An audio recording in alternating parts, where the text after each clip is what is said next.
Devenu une classique des courses hors stade réunionnaises au fil des éditions, le Trail des Deux-Rivières attire à chaque fois plusieurs centaines de sportifs répartis sur les formules solo ou relais.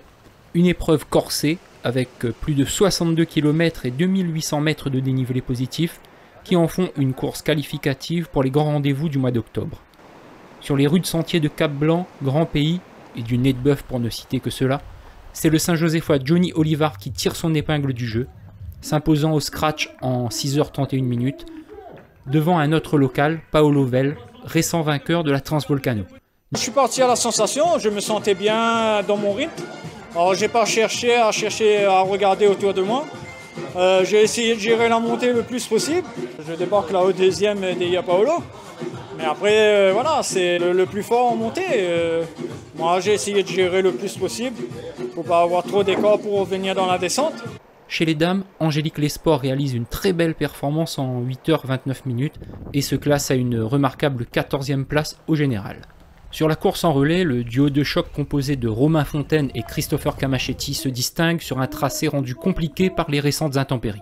J'avais terminé deuxième sur le grand format et là je me suis dit je fais en relais en équipe parce que j'ai fait le grand raid l'année dernière, j'ai eu des blessures, donc là je reprends tout doucement.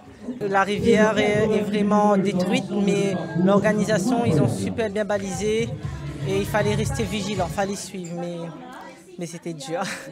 Après 2 annulations successives en raison de la crise Covid, les trailers retrouvent enfin les sentiers et pistes reliant les 2 grandes rivières saint-josephoises dans le cadre compétitif mais néanmoins convivial qu'offre le trail. Une satisfaction d'autant plus grande pour le SPAC 2S, club organisateur, l'incertitude météo s'étant invitée jusqu'au dernier moment. Surtout qu'on voyait la grosse masse nuageuse sur la zone, le doute s'est installé un petit peu de temps, mais on a été persévérant, voire naïf, et jusqu'à croire que ça pouvait se faire, et puis après finalement ça s'est débloqué, et puis on est content d'avoir lancé ce matin cette course pour la 6e édition. Avec son tracé très exigeant, ses paysages à couper le souffle et une organisation rodée avec pas moins d'une centaine de bénévoles impliqués, le Trail des Deux-Rivières 6e du nom est une belle réussite. Un vrai retour gagnant pour l'épreuve saint-josephoise.